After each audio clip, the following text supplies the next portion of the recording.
Para sa Eat Bulaga under TVJ Facebook page na may 2.6 million followers at sa Eat Showtime naman po na may 18 million followers. So as of 2:05 PM, ang Eat Showtime po ay may kasalukuyang segment na Tawag ng Tanghalan. Samantalang ang Eat Bulaga naman po, sila po ay may segment na Bawal Judgmental Kaba. So dito may kita po natin, ang Eat Showtime po ay may 3,700 viewers at ang Eat Bulaga naman po ay may 3,700 live viewers. So again, ang Eat Showtime po ay may 3,700 viewers at ang Eat Bulaga naman po ay may 3,700 live viewers. So same lang po ang numbers nila sa kanilang Facebook Live. Mapunta naman po tayo sa TV Network YouTube channel at unahin po natin ang Eat Showtime. Under po yan sa GMA Network YouTube channel na may kasalukuyang subscribers na 36.4 million. At para naman po sa Eat Bulaga under TV5 Philippines na may kasalukuyang subscribers na 2.01 million. So as of 2:06 PM, ang Eat Showtime under GMA Network, sila po ay may 25,000 viewers. Ang Eat Bulaga naman po mga kaparokya under TV5 ay may 24,000 live viewers. So again, as of 2:07 PM, ang Eat Showtime under GMA Network, sila po ay may 25,000 viewers at ang Eat Bulaga naman po under TV5 ay may 24,000 viewers. Mapunta naman po tayo mga parokya sa main YouTube channel ng dalawang noontime show para po sa Eat Showtime.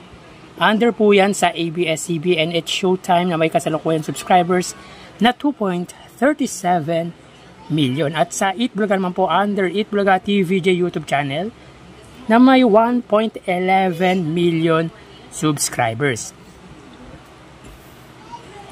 So as of 2:07 PM, ang Eat Showtime po, sila po ay may 56,000 viewers.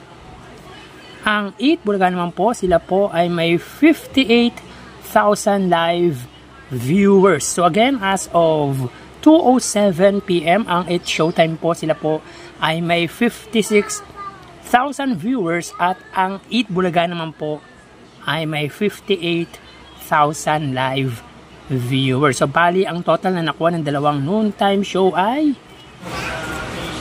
mga kaparokya, bago natin bigyan ang total viewers ng dalawang noontime show, ay humiling ako sa inyo na pakisubscribe ang aking YouTube channel. Pakiclick ang bell icon para una kayong ma-notify sa mga bagong video na ilalabas ko. At pakidamay nyo na din na i-follow ang aking Facebook page na Mega TV at ang aking TikTok account na Kaparokya TV. Maraming salamat! So mga parokya, bago natin ibigay ang total viewers ng dalawang noontime show, ay sinashoutout ko po lahat ng solid viewers ng Eat Showtime at ganun din po ng Eat Bulaga. At biggest shoutout po sa mga solid viewers ko po tulad nila Miss Heidi Gutierrez, Kudro on Leather, Froilan Esquera, Fernando Publico at Ninja Jack Monster. Maraming salamat po at sobrang na-appreciate ko po kayo mga kaparokya. So bali ang total na nakuha ng Eat Showtime ay 84,000 viewers. 3,000 para sa kanilang Facebook Live, 25,000 sa TV Network YouTube channel at 56,000 naman po sa kanilang main YouTube channel. Ang Eat Bulaga naman po ay nakakuha ng total na 85,000 viewers. 3,000 sa kanilang Facebook Live, 24,000 sa TV Network YouTube channel at 58,000 naman po para sa kanilang main YouTube channel. So again, ang Eat Showtime po ay may 84,000 viewers at ang Eat Bulaga naman po ay may 85,000 live viewers. So yan po ang lumalabas sa kanilang online viewership as of 2:11 PM. At bukas po ay matutunghayan nyo na naman ang panibagong yugto ng ating online views update ng dalawang noontime show dito sa bansa. Magpapaalam na po ako at magsiingat po tayo mga kaparokya. Thank you and God bless.